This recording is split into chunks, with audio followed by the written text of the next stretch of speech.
Now, land has forced Africa to gather military experts and decision makers in order to ready the continent for potential future conflicts.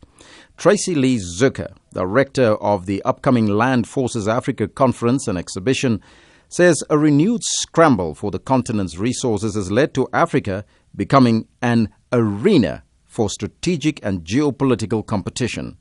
Now this, she says, will require Africa to ready itself for possible multilateral conflicts within the next 10 to 15 years. Now she goes on to say that the world is looking to Africa as a lucrative playing field, but with increased international attention comes the risk of increased threats. Now, to discuss this further, we're joined on the line by the Dean, Research Development at the University of the Western Cape and member of the Land Forces Africa Planning Committee, Professor Renfrew Christie. Professor, good morning. Good morning, and to your listeners. Professor, why are we expecting a renewed scramble for African land, and who are the likely competitors? Well, there are two scrambles. The one is an internal scramble resulting from population growth. The world is going to add 3 billion people in the next 40 years. We're about 7 billion people now, 6 or 7, and we will go to 9 or 10 billion by the year 2050. But 1 billion of those will be Africans. At the moment, there is reckoned to be 1 billion Africans on the earth. By 2050, there will be 2 billion Africans, which will create a huge pressure and obvious sources of conflict. The world itself, though, also has a hugely increased need for natural resources. World population doubled in the 20th century from 3 to 6 or 7 billion, and that, of course, was accompanied by huge wars. First World War, Second World War, a whole lot of oil wars. In fact, most of the wars of the 20th century were oil wars. Hitler divided his forces, went down to try and get the oil in Baku, for example. Japan did Pearl Harbor because President Roosevelt had an oil embargo on them, and so on.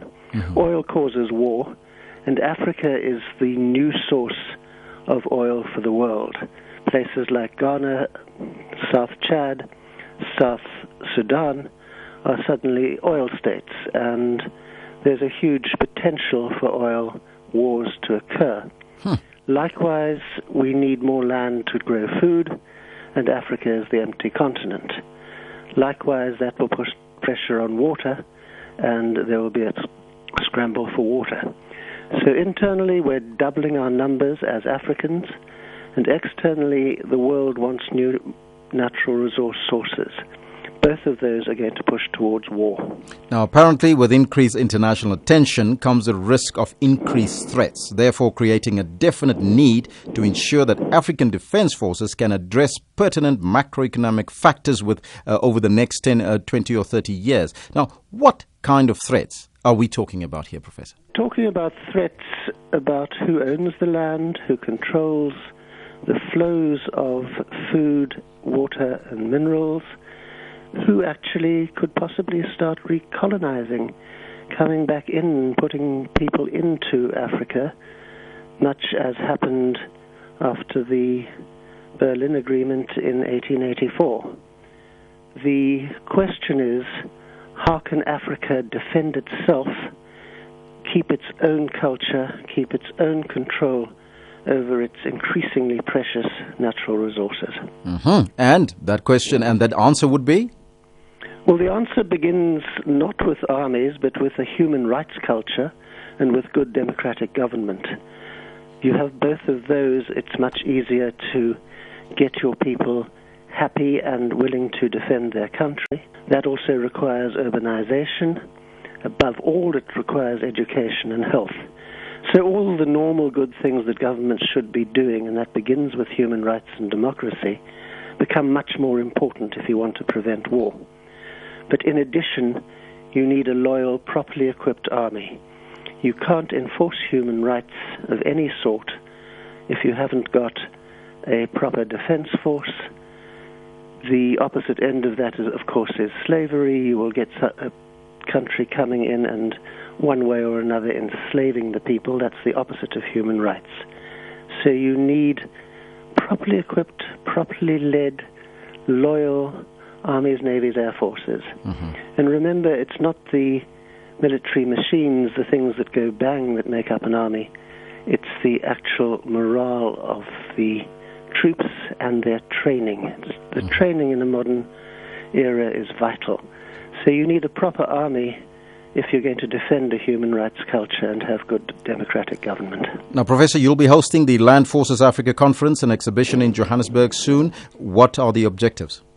Well, to enable Africa to protect its land, its people, environment, way of life. I mean, we have a culture we want to protect. And above all, to keep the natural resources under control and not a source of war. Secondly, you want to prevent internal conflict as a result of the predicted population growth. If you suddenly move from, say, 20 million to 60 million people, there are countries that are going to go from 50 million to 150 million. That gives a huge source of internal conflict. We want to try and help prevent that. We want to support peace missions and post-conflict reconstruction in Africa. The South African Defence Force has done all sorts of good work in places like Burundi and the Congo, for example. We need then to be helping reconstruct those countries. To do that, we need to rejuvenate and modernize the armed forces, and do that properly with legitimate, properly trained forces.